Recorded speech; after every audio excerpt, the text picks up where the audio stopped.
Segundo livro de Reis, capítulo 4, versículo 38, o versículo 41. Quero ler esse texto com vocês.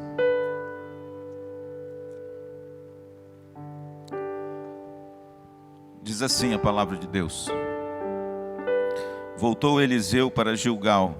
Havia fome naquela terra.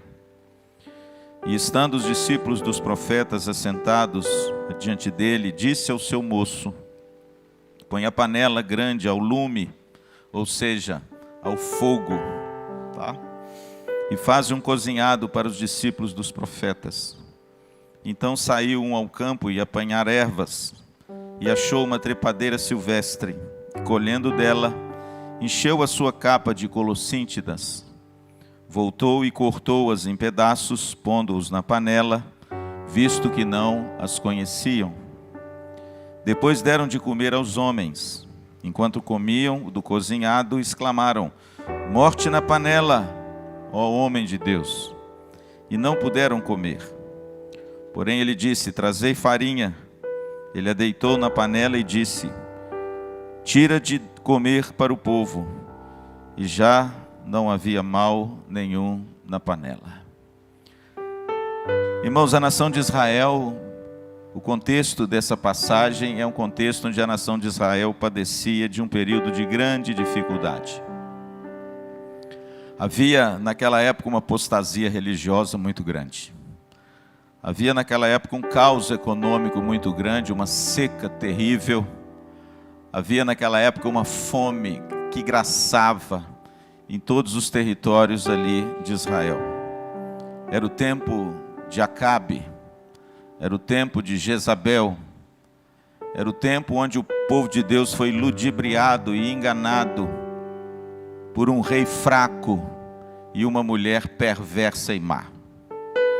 Jezabel era a rainha dos Sidônios, e por causa de um casamento arranjado com Acabe, por uma política mais ampla e contra os seus inimigos, ele introduz na nação de Israel o culto a Baal. O texto diz, irmãos, que a nação padecia um grande mal. A época de Elias, vocês sabem, 1 Reis capítulo 17, o texto diz que havia fome porque havia uma seca de 3 anos. E Deus levanta o grande campeão de Israel, Elias. E Elias então enfrenta os 450 profetas de Baal, que Jezabel tinha instituído como culto a Israel. Você vê o estágio da apostasia religiosa dessa nação naquele tempo.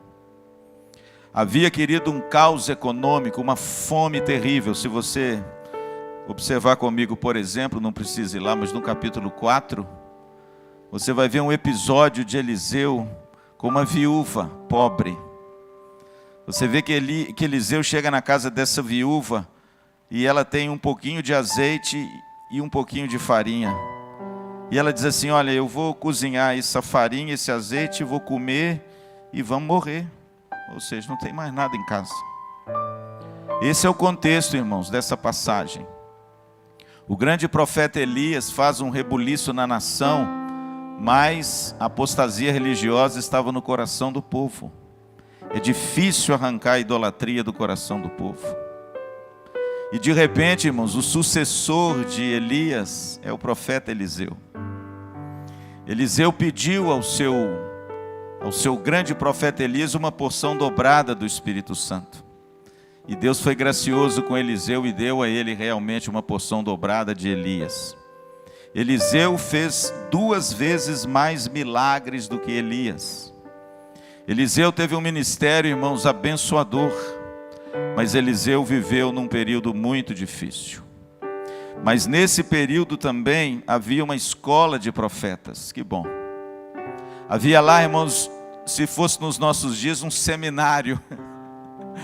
Havia uma escola de profetas que começou com Elias.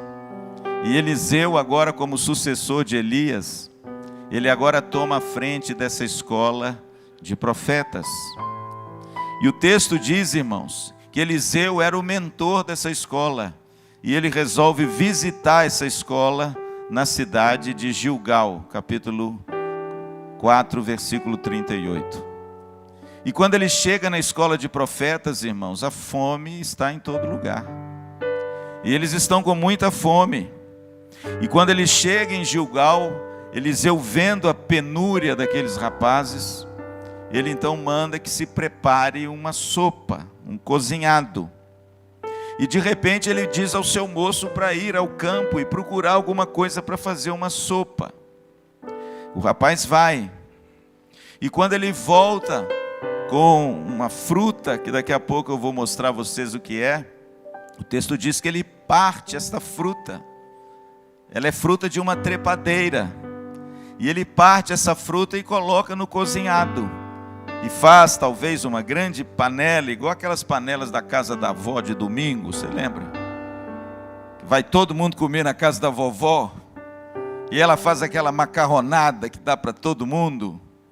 E aí de repente ele fez aquela panela de ensopado, com aquelas colossíntidas, nome difícil, né? E o texto diz, irmãos, que quando eles comeram, quando eles deram a primeira colherada naquele negócio, alguém detectou algo gravíssimo. Aquela planta, aquele fruto, era extremamente venenoso. E ele então grita: morte na panela! E aí de repente, irmãos, todos ficaram amedrontados e pararam de comer. O interessante, na Nova Versão Transformadora, ao invés da expressão morte na panela, a expressão é: há veneno nesta sopa. É a mesma coisa. Há veneno aqui, há morte aqui nessa sopa. De repente, Eliseu então diz o seguinte: traze-me farinha. E aí eles trouxeram para Eliseu uma farinha. Eu acho que aquela escola de profeta era nordestina, porque eles não tinham nada para comer, mas farinha eles tinham. E eles trouxeram a farinha e deitaram a farinha no cozinhado. E o texto termina dizendo que o profeta diz o seguinte: agora pode dar de comer. E eles comeram e não havia mal nenhum mais na panela. Mas o que me chama a atenção, irmãos, a guisa de introdução, é como essa planta era venenosa. O perigo, irmãos, desse veneno, a intensidade da toxidez desse veneno é extremamente perigoso.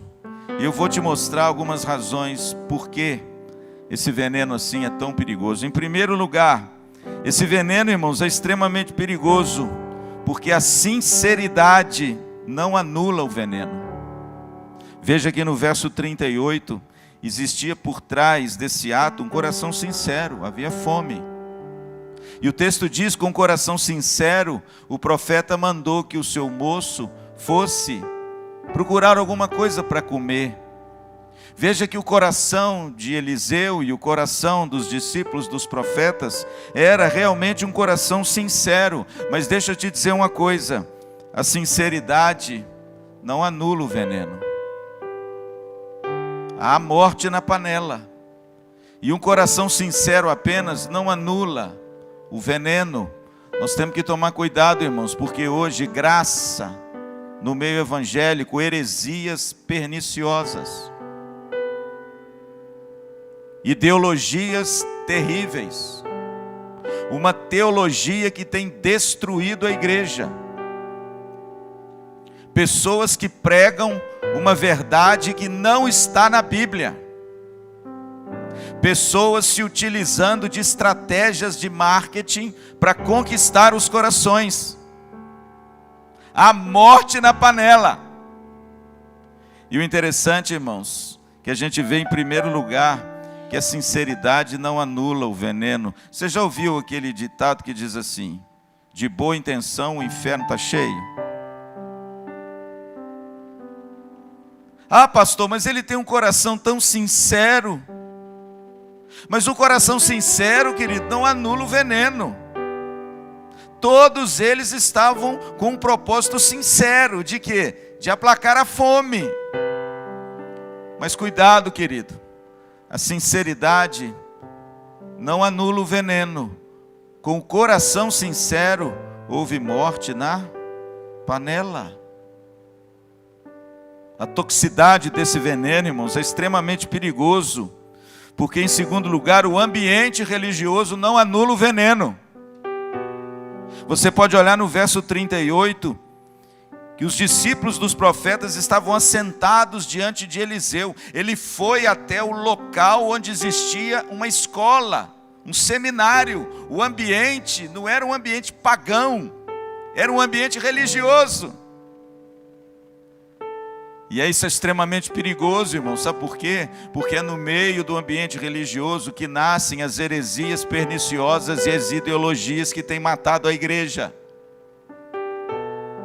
Veja, querido, que esse veneno é perigoso porque ele está no ambiente religioso. Mas deixa eu te dizer uma coisa, aí está o perigo dele. O ambiente religioso não anula o veneno. Aliás, nós temos que tomar muito cuidado com isso, irmãos. Porque em nome de Jesus, muitas heresias e mentiras estão sendo ditas por aí. E de repente, irmãos, o ambiente, às vezes a gente acha que o ambiente vai facilitar, mas olha, nós vimos aqui que o ambiente religioso não anula o veneno. Aliás, Jesus lutou contra isso, porque foi no ambiente religioso da sua época que ele disse que tinha o fermento dos fariseus. Veja que a história se repete. O ambiente religioso, irmãos, não anula o veneno. E ele é extremamente perigoso também, porque a ignorância não anula o veneno. Veja que no verso de número 39, o texto diz que eles colheram as colossíntidas, cortaram em pedaços, final do verso 39, colocaram na panela, e o texto termina dizendo, visto que não as conheciam. Irmão, deixa eu dizer uma coisa, ignorância da palavra de Deus não anula o veneno. Ah, pastor, mas nós temos que dar um desconto, porque ele não conhece, mas o veneno não é anulado. É por isso, irmãos, que o apelo das Escrituras é para que nós conheçamos e prossigamos em conhecer a quem? Ao Senhor. É por isso que Jesus diz que se a gente tirar um tio da palavra ou colocar um tio na palavra, nós somos réus da palavra. Nós temos que tomar cuidado, irmãos, porque esse texto mostra perigos desse veneno, dessa morte na panela. A sinceridade não anula o veneno. Tem muita gente aí com o coração sincero, mas ensinando coisas que são contrárias à Bíblia. A sinceridade dele não anula o veneno. A ambiência religiosa não anula o veneno. Ah, pastor, mas aqui é uma reunião de crentes. É, mas se não tiver um ensino do Evangelho, pode ser que seja um veneno. E às vezes a gente está tomando os venenos em pequena dose, e esse veneno vai nos destruir. Veja, querido, que a ignorância não anula o veneno. Ah, pastor, mas ele não sabe, né? Ele, coitado, ele desconhece essas coisas. Mas, irmãos, a Bíblia diz que eles também não conheciam aquela planta e ela quase os envenenou. Portanto, meu amado, nós temos que tomar muito cuidado hoje. Sabe por quê? Porque talvez em muitos lugares, talvez um lugar bem próximo seu, a morte na panela. O ambiente religioso não anula o veneno. A sinceridade de quem fala não anula o veneno. A ignorância de quem fala não anula o veneno. Ele continua envenenando o povo. A morte na panela.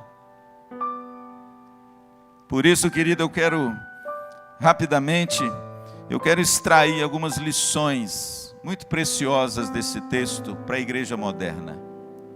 Vivemos dias, irmãos, extremamente difíceis na igreja evangélica brasileira. Há um caldeirão, irmãos, de coisas que acontecem que nos assustam. Há determinadas coisas que a gente vê e ouve, que são coisas travestidas de verdade, mas no fundo, irmãos, tem o dedo da mentira. E esse texto de Eliseu, ele nos exorta e nos alerta, com algumas lições que eu quero pontuar aqui nessa noite de forma muito breve, com respeito à morte na panela. Em primeiro lugar, a morte na panela, ela é atraente, ela é sedutora. Versículo de número 39. Então saiu um ao campo apanhar ervas, e achou uma trepadeira silvestre, e colhendo dela encheu a sua capa de colossíntidas. Você sabe o que é uma colossíntida? Uma colossíntida é uma trepadeira, é uma cucurbitácea. Sabe o que é uma cucurbitácea? É da mesma família que a abóbora. Ela é um fruto bonito, redondo, vistoso, verde, todo rajadinho, do tamanho de uma laranja. Por ser uma trepadeira, e uma trepadeira silvestre, a seca que graçava naquele tempo não a destrói. E aí você imagina, eles saem para colher alguma coisa para fazer a sopa. O período é de seca, há fome, mas de repente eles olham lá uma trepadeira viçosa, bonita, com frutos bonitos, parecendo uma laranja, lisinhos, verdinhos, ranhurados. E quando eles viram aquele fruto bonito, eles logo o quê? Colheram. Mas era veneno. Irmãos, essa é a primeira grande lição desse texto. A morte na panela, quase sempre, ela é atraente e sedutora. Sabe por quê? Porque a mentira vem disfarçada de verdade. O fruto é atraente. O fruto seduziu os olhos. Quem foi seduzida pelos olhos com um fruto atraente também? Vocês lembram quem? Veja, querido, que a história é mais ou menos a mesma. Eva foi seduzida, porque o fruto era bom para os olhos, era bom para o paladar, era bom para despertar os prazeres, e ela colheu do fruto, e ela comeu, e ela deu ao seu marido. Sabe o que aconteceu? Envenenou a raça humana inteira. Aqui, irmãos, acontece a mesma coisa. O jovem sai, porque ele é obediente ao seu mentor, e quando ele vê naquela paisagem seca, árida, devastada, uma colossíntida, verdinha, bonita, frutificada, com aqueles frutos bonitos, ele então, irmãos, fala: é hoje que nós vamos nos alimentar. Só que aquele fruto era veneno. Portanto, meu amado, vamos tomar cuidado. Sabe por quê? Porque tem muitas coisas hoje que são atraentes, tem muita coisa por aí que são até sedutoras, mas são mentiras travestidas de verdade. Sabe o que eu estou me lembrando aqui? Numa digressão meio ao contrário, naquela passagem de Jesus com a figueira, aqui foi o contrário, né? Jesus olha a figueira, ela está cheia de folhas, ela está uma figueira linda, atraente, bonita, e de repente Jesus vai lá e faz um gesto dramático, né? Um teatro, e ele então procura ver se achava figo, mas ele não acha, e ele diz assim: olha, ninguém coma mais fruto de ti. E a Bíblia diz que a figueira, ela secou instantaneamente. A mensagem daquele texto em Marcos 11, que está também em Mateus e que está também em Lucas, é uma só. A religião judaica, a religião de Israel, só tinha aparência, mas não tinha verdade, não tinha fruto. E o que mata a fome de Deus é o fruto que provém da verdadeira regeneração, é o fruto que provém da verdadeira conversão, o fruto da obediência, o fruto da santificação. E Jesus não achou fruto naquela figueira, e ela foi amaldiçoada. Em outras palavras, irmãos, colossíntidas é um fruto que parece muito bonito, ele é agradável aos olhos, deve dar um cozinhado bonito, mas, irmãos, ele é um fruto venenoso. Portanto, meu amado, cuidado para você não ser seduzido pelas lisonjas de palavras sedutoras, de repente, grandes movimentos que às vezes podem seduzir as pessoas, estão mesclando a verdade com a mentira, e no fim, a morte na panela. A segunda lição que eu extraio desse texto é que a morte na panela é um desastre na vida da igreja. Versículo 40, o texto diz: enquanto comiam, exclamaram: morte na panela, ó homem de Deus. Queridos, a morte na panela pode destruir uma igreja. Uma heresia pode destruir uma igreja. Uma ideologia nefasta pode destruir uma igreja. O secularismo pode destruir uma igreja. O humanismo pode destruir uma igreja. O interessante, irmãos, que a gente vive hoje tempos de muitas ideologias e quando entram na igreja, destroem a igreja. Você quer ver uma coisa? A teologia liberal destrói a igreja. Ela mata a igreja. É um veneno, querido, que tem matado as igrejas. Mataram as igrejas da Europa e tem matado as igrejas no Brasil. Igrejas que aderem a teologias espúrias, ao liberalismo teológico. Não, é o seguinte, a Bíblia, ela contém algumas histórias, mas os milagres são mitos.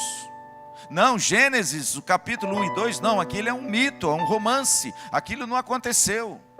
Não, Jesus não andou sobre as águas, aquilo ali é uma forma de explicar que Jesus tinha todo o poder. Jonas, não, aquilo ali não existiu, claro, como é que o homem pode ser engolido por um peixe? E aí eles começam a extrair da Bíblia, irmãos, tudo aquilo que é extraordinário, surpreendente e milagroso, e só ficam com social. O que é isso, pastor? Teologia liberal.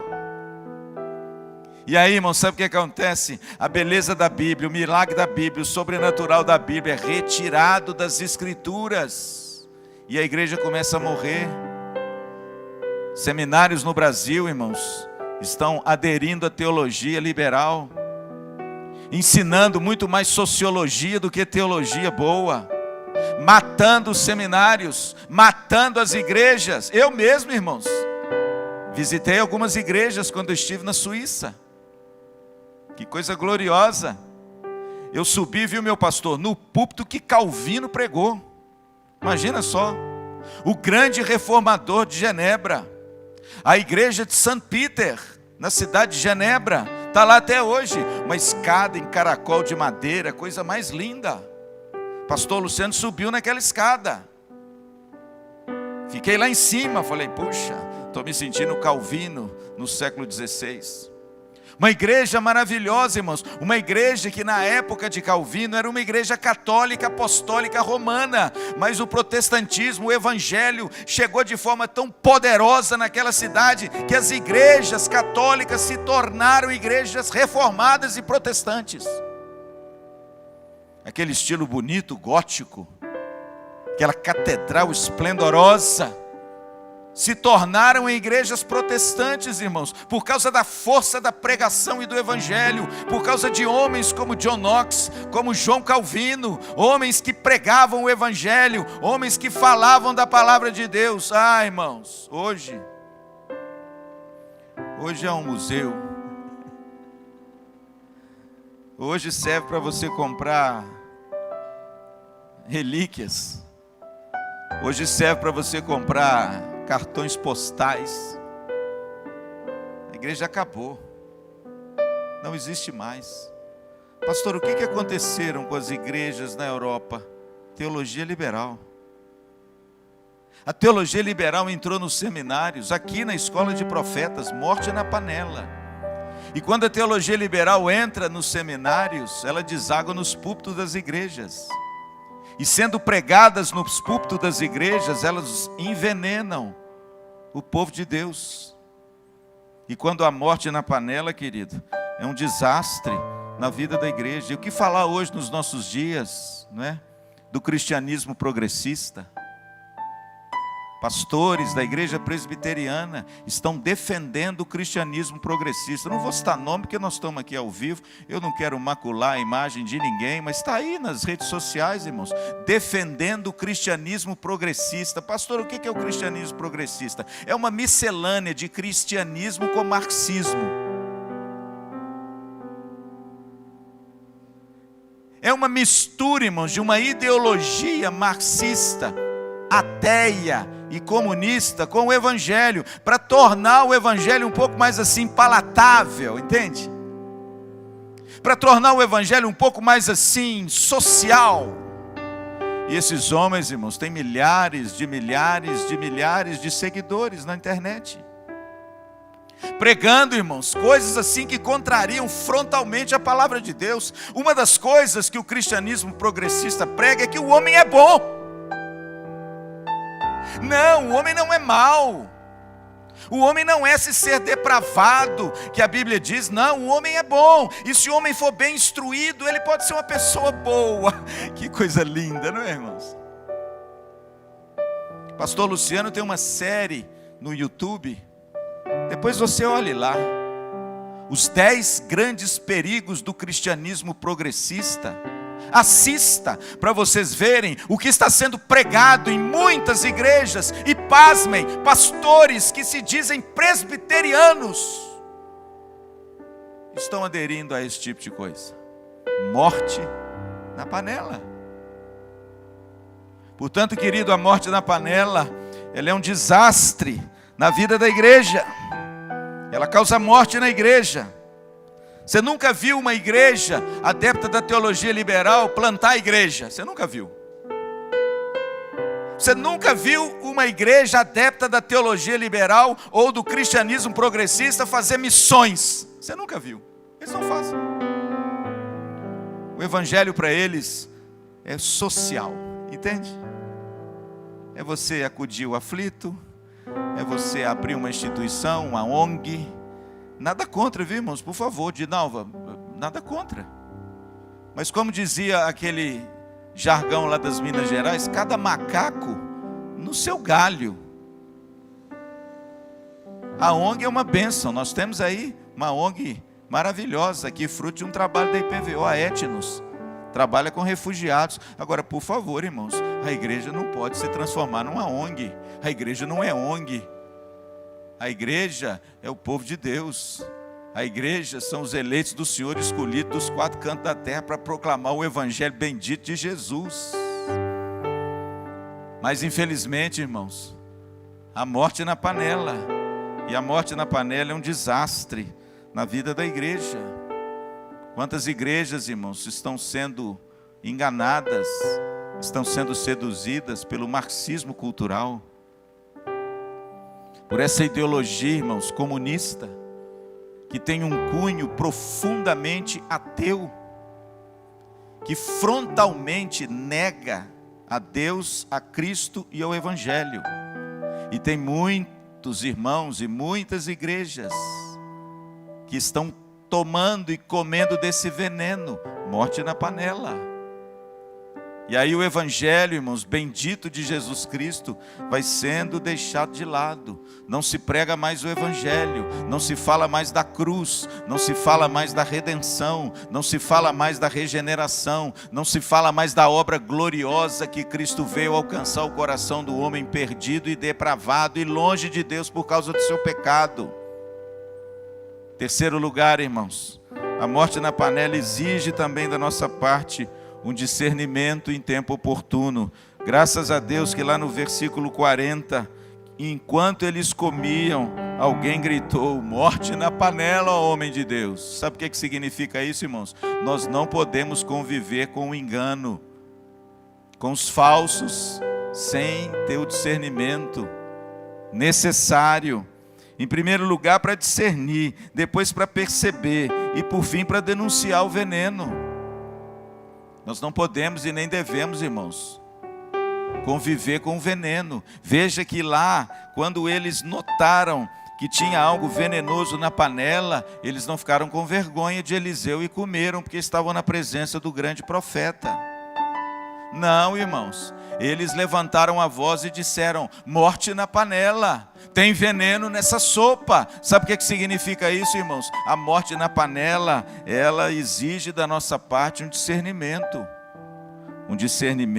para no tempo oportuno a gente perceber, a gente denunciar e a gente mostrar o quão distante do evangelho de Jesus que muitas vezes essas ideologias e esses ensinos estão.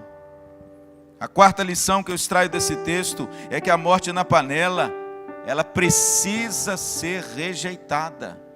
Olha o que diz o versículo 40 ainda. O texto diz assim: depois deram de comer aos homens, enquanto comiam do cozinhado, exclamaram: morte na panela, ó homem de Deus. E não puderam comer. Veja que depois que alguém discerniu, detectou o veneno, anunciou o veneno, todos pararam de comer. Veja, querido, que a morte na panela, ela quando é detectada, quando ela é discernida no nosso coração, ela tem que ser rejeitada. A gente não pode continuar tomando veneno.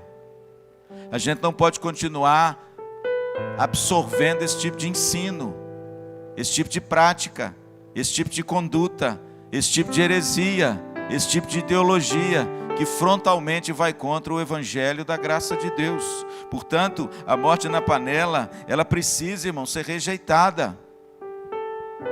Hoje é muito difícil a gente ficar passeando pelas redes sociais para a gente ouvir uma mensagem. É difícil. Tem muita gente nas redes sociais falando muita coisa, mas deixa eu dizer uma coisa para vocês, irmãos: quanta bobagem tem se falado por aí. Quantas heresias têm entrado às vezes em lares por aí. Quantas coisas equivocadas, travestidas de palavra de Deus, às vezes entram nos nossos ouvidos e a gente tem dado guarita no nosso coração. Por quê? Porque às vezes vem aí atraente, sedutor, vem aí mesclado com a verdade, mas no fundo, irmãos, são colossíntidas, são plantas venenosas, são frutos venenosos que têm envenenado a nossa fé, envenenado a nossa teologia, envenenado a nossa conduta, envenenado a forma de nós crermos no Deus verdadeiro e no Evangelho verdadeiro de Jesus Cristo. Portanto, meu amado, a quarta lição que eu vejo nesse texto é que a morte na panela, ela precisa ser rejeitada. Nós não devemos conviver com essas coisas. Nós não podemos dar guarita a essas coisas. Nós temos que confrontar essas coisas em amor, mas com a palavra de Deus, com a verdade do Evangelho, que liberta, que abre o entendimento, que cura, que dá para nós o verdadeiro pão, que é a palavra de Deus, e não dando vazão e guarita às coisas que têm sido pregado por aí, por muitas pessoas. E por fim, irmãos, a quinta lição é que a morte na panela, ela deve ser retirada, mas sabe com o quê? Com o trigo da verdade. Olha o versículo 41, que coisa bonita. Porém, ele disse: trazei farinha. Ele a deitou na panela e disse: tira de comer para o povo. E já não havia mal nenhum na panela. Irmãos, esse texto é um texto belíssimo. Esse texto é um texto que aponta para Jesus Cristo. Foi Ele mesmo quem disse, lá em João capítulo 12, verso 24, se o grão de trigo caindo na terra não morrer, ele fica só. Mas se o grão de trigo caindo na terra morrer, ele dá muito fruto, aleluia. Jesus disse o seguinte: olha, eu sou o grão de trigo, eu caí nessa terra, eu vim do Pai, estou aqui e vim para morrer numa cruz. Porque se eu não morrer numa cruz, o grão de trigo não serve para nada. Mas se o grão de trigo caindo na terra morrer, esse dá muito fruto. Você sabia de uma coisa? Você sabe que o pastor Luciano é agrônomo, né? Viu, meu pastor? Agrônomo. Sou agrônomo lá de Viçosa, colega ali do meu querido Silvestre. E a gente em agronomia sabe que quando a gente planta uma semente, a gente tem que aguar a semente. Para a semente entumecer, não é isso, Silvestre? Me ajuda aí. Ela entumece, ela rompe e ela brota. E ela sofre um processo de decomposição da própria semente para ela poder germinar uma fruta nova ou uma planta nova. Veja que Jesus, irmãos, ele usa essa figura de forma magistral. Ele diz: olha, se a semente caindo na terra não morrer, por quê? Porque a semente, de uma certa forma, ela tem que morrer para que ela possa brotar e germinar. Ela tem que deixar de ser semente para ser outra coisa. e ela deixa de ser semente, ela morre. Porque se ela não morrer, ela não germina. E Jesus usa, irmãos, essa figura tão linda. O grão de trigo caiu na terra, ele morreu, e ele deu muito fruto. E continua a dar fruto até hoje, irmãos. Porque Jesus é esse trigo. Lá em João capítulo 6, Jesus faz um milagre extraordinário. Você conhece o milagre da multiplicação dos pães? Jesus dá de comer a 5.000 homens. E ainda sobram, depois que todos se fartam, 12 cestos cheios. Pastor, o milagre da multiplicação dos pães simboliza o quê? Simboliza, irmãos, o evangelho sendo pregado a todos. E esse evangelho, há uma fartura tão abundante que há para todos, ainda sobram 12 cestos. A figura 12 ali é muito sugestiva, é o número da igreja. E quando Jesus olha para os seus discípulos e diz assim: olha, dai-lhes vós mesmos de comer. Mas como, Senhor? Nós não temos pão, nós não temos dinheiro. Ah, irmãos, mas por trás da figura de Jesus está a minha missão e a sua missão. Qual é? Distribuir o pão. Falar do pão. Porque o pão já foi providenciado. Por quem? Por Jesus. Ele mesmo é o pão. É por isso que ele multiplicou o pão. E é por isso que ele deu a comer e ainda se encheram os 12 cestos. Sabe por quê? Porque a igreja até a volta de Cristo vai anunciar esse pão. Tem pão no cesto para anunciar. O evangelho é transbordante. A mensagem do evangelho é poderosa. Há pão em abundância para matar a fome daquele que não conhece a Cristo.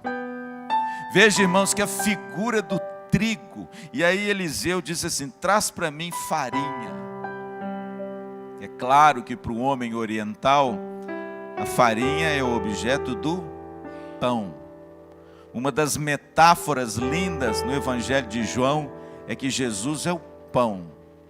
E depois que Jesus faz esse milagre glorioso em João capítulo 6, dizendo que agora é missão da igreja distribuir o pão, Jesus então explica melhor. Ele diz assim: olha, eu sou o pão vivo que desceu do céu.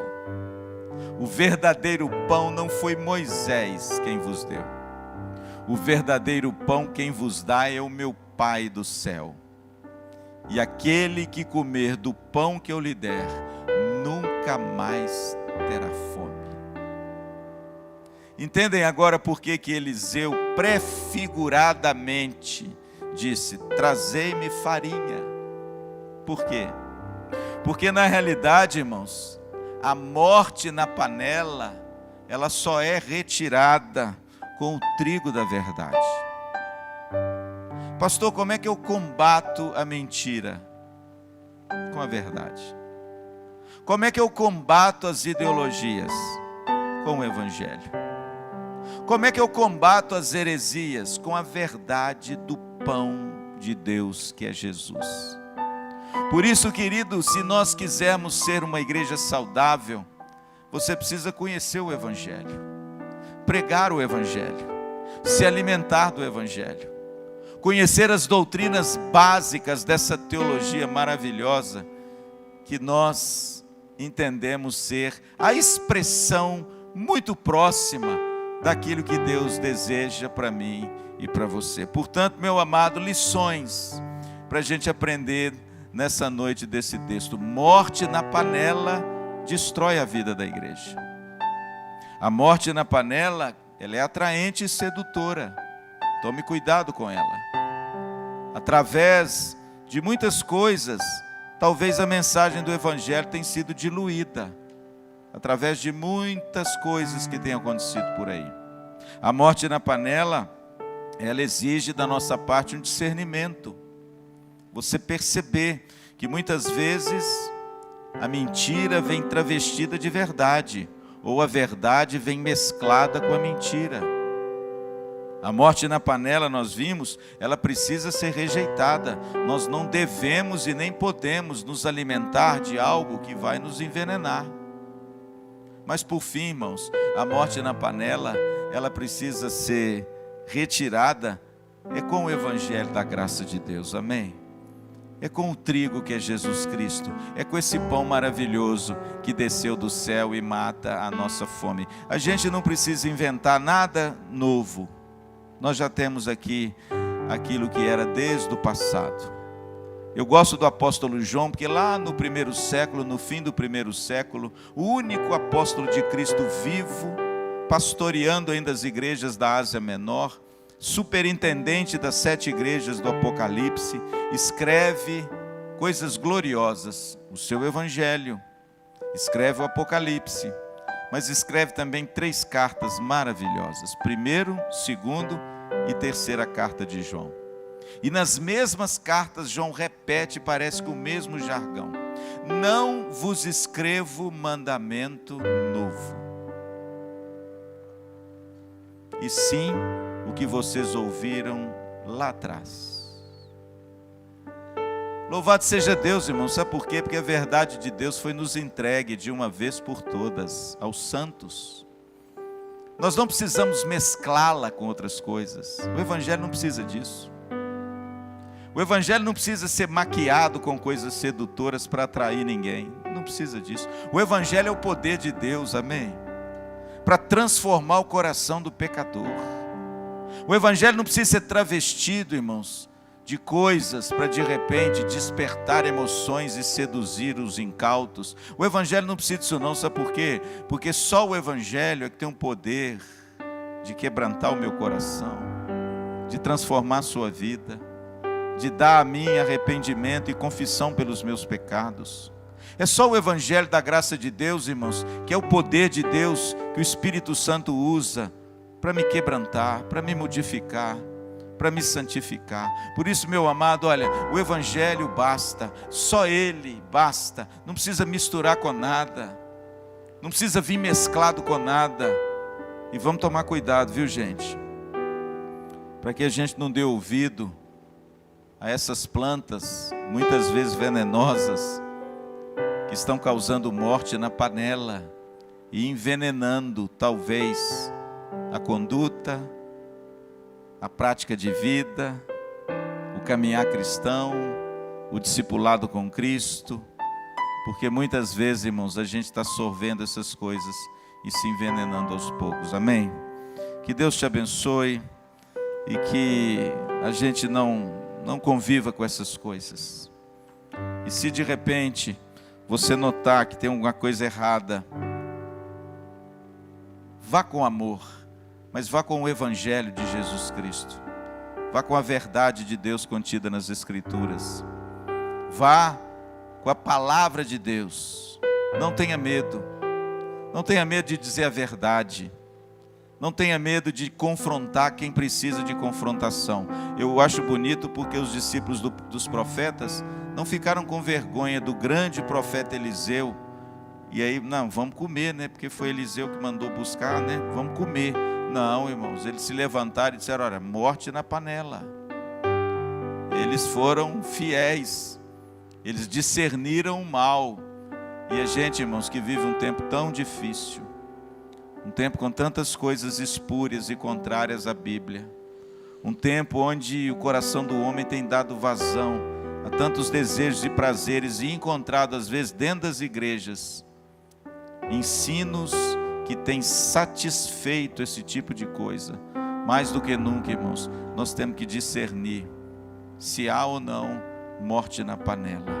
E se houver, querido, se houver morte na panela, você deve nunca mais comer dessa fonte, participar dessa mesa, porque ela pode estar te envenenando. Amém?